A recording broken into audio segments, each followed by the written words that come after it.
An investigation from a workplace perspective is not to prove guilt, it is to establish the facts.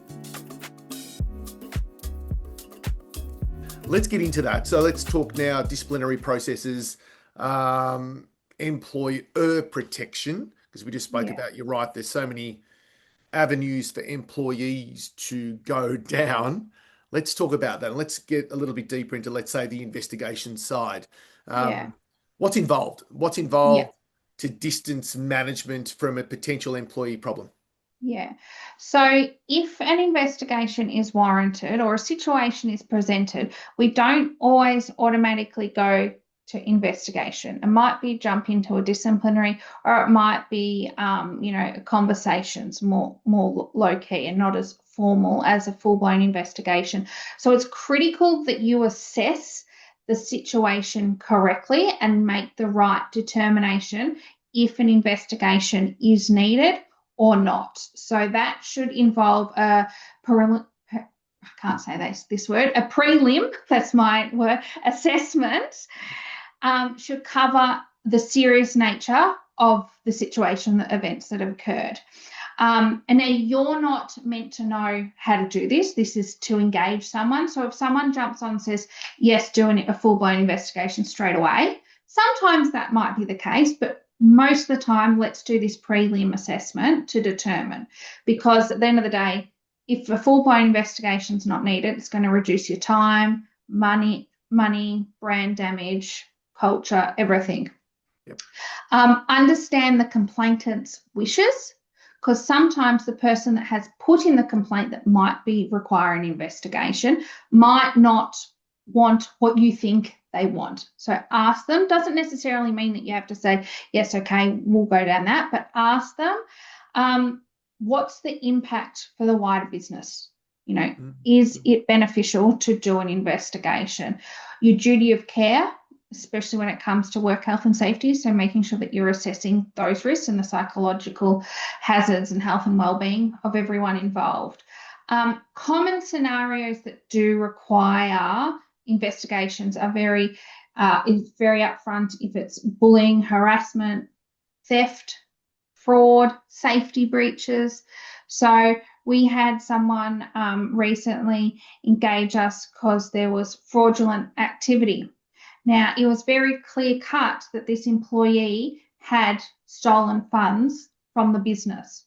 But what we had to do instead, and this is the key message in this episode, instead of just saying, you're out, you've committed this crime, you're out, there's clear evidence that you have stolen from the company, you have to make sure you do your due diligence, which in this case is conduct an investigation. So never just terminate someone, which I know people at the other end of the phone, when I'm talking to them initially, get frustrated. Can't I just terminate this person? A bit like, can't I just make them redundant? Because I know the role is genuinely redundant. No, we have to go through this process. An investigation from a workplace perspective is not to prove guilt. It is to establish the facts and make sure that you're making that decision based on the facts presented. So if an investigation is required, because you've done your prelim assessment, yes, no, we need to dig deeper. You need to be able to define the allegations, gather the evidence that's involved, interview the witnesses, interview the person that's made the complaint, assess it all, and basically make your findings. Has the allegations been substantiated or not substantiated? And it's really important, if you conduct an investigation, that you get an external person to do it. Even if you have an internal HR team, there is risk by doing that.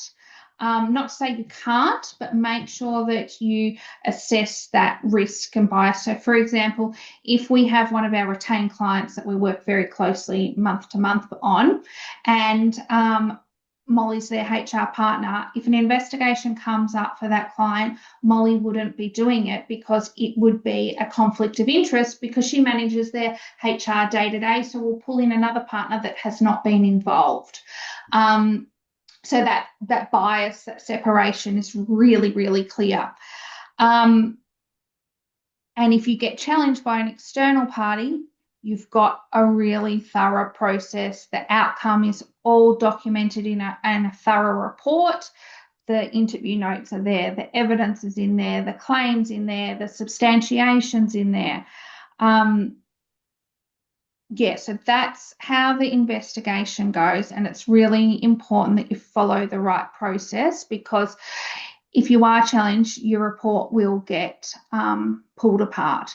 And so depending on the outcome, if it's not substantiated, or that person, okay, case closed, we haven't been able to find that this actually happened. If it has been substantiated, you would then move on to inviting the person to a disciplinary meeting. So don't just terminate. Now you've got to step into a disciplinary meeting process and follow that process. And I think it's not that, I'll go back a step. It's not that you can't terminate. What we're talking about here is instead of reacting, thinking and going, right, what's the best way to mitigate my risk in the future? So if you choose to terminate, great. You've made that decision. That individual goes home, maybe to mum and dad, maybe to friends, and go, they can't do that. Go and talk to Fair Work. I bet you that you've got a case there. Suddenly it turns into something that you didn't need it to turn into. And I wrote down some stuff before, bullying and harassment. I'd love to know the percentages. I'm going to go out on a bit of a limb here and say I believe it'd be a high percentage of nowadays bullying can easily be turned like that into bullying, harassment, sexual harassment, all like that. Again, my opinion, it's something that I've seen in businesses, because you only need to maybe comment to someone in a wrong way and suddenly they see it as bullying. And suddenly it turns very quickly. And I think going back to that particular case with the client that I was working with, that's how it went from bullying to harassment to sexual harassment in an instant. And suddenly we're going, shit, how do we deal with this? Yeah. And we thought we were equipped, but we weren't. Yeah. And what you might define bullying versus what I might define bullying could be different. Yep. And I see we've got a couple of questions, so keep popping them in and we will answer them at the end if we haven't gone across it. And when it comes to investigations, the outcome is based on the balance of probabilities. So the investigator looks at the information they've got, and then determine what the outcome is. And it comes down to the terminology. Like I said, has the allegation been substantiated or not substantiated? All this, and when we get into the disciplinary, using words like will and versus may and all that. So it's this technicality. So if we are in a situation where it has to go to disciplinary, or a matter is automatically disciplinary, there might be a clear safety breach. We don't have to do an investigation. There was no one else involved, but we know this person. When it comes to disciplinary, it's all about process. So you need to identify the matters, the allegations, the complaints that you need to put forward to this individual. You need to invite them to a disciplinary meeting. And when I say invite them, that is via a written letter. Dear Paul, we wish to invite you to a disciplinary meeting on X date in line with X policy to discuss these matters. You need to have it really clear what you're going to be discussing. There should be no surprises to the employee when they enter that meeting. There are certain things you must say on that letter, like an opportunity to respond. You have an opportunity to bring a support person along with you, those type of things. And there's certain things in this letter that you need to not get wrong, because that's an easy slap that, for example, the commission can slap you for. So a support person, yes, you need to offer that. Whether you like it or not, you need to offer it. Can that support person advocate on behalf of the employee? Generally not. It's a little bit different when you've got unions involved, but from a straightforward, if we had a disciplinary situation internally at now, actually, the support person would not be able to talk on their behalf. Yep. So that invitation needs to go to the employee. Generally, best practice is at least 24 hours notice. The employee could come back and say, look, that's not long enough. I need time to get my support person. They're not available or prepare. If they come back and say, hey, I want to meet in 72 hours, in 2 days' time or something, our advice, unless it's really serious, critical, there's a threat to health and safety, is allow that, show that compassion. And then you meet with the individual. Now, it doesn't have to be physical. With the world these days, it could be on Teams, online, etc. Yep. And you go through a process of running that meeting. So basically rehash what's in the letter, provide the individual an opportunity to respond to each allegation. Don't interrupt. Hear them out. Even if what they're saying is, it's clear as day false, hear them out. Then have a discussion, give your viewpoints. It's generally some mutual conversation. And then what happens, once you've covered what you need to cover, you generally have a break, like an adjournment. Now, that could be, okay, give us 15, we're going to go away and talk about it. I'd always recommend from the employer side that you have the manager of this person and your HR or the business owner or someone else. So there's like that witness. So there's no bias side of things. The adjournment may need to be 24 hours because you've got to go and follow up. They've thrown you something, employees thrown you something that you're not aware of. I need to go and suss out these facts. You come back and you meet, and you might have some more joint discussion, and then you deliver the outcome if it's straightforward. Now, that outcome could be no further action. It could be put them on a performance improvement plan. It could be a learning and development plan. It could be a warning letter. In the worst case scenario, it could be training. In the worst case scenario, it could be termination of employment. Now, depending on is that valid or not, that's a whole nother thing. But they're kind of the options of the outcomes for a disciplinary meeting. So that's the process, and you need to make sure that you have written letters and documentation backing every step. Because the amount of times I've been in an unfair dismissal case where they're like, well, where's the written allegation? Where's the invite to the disciplinary meeting? Where's the outcome letter?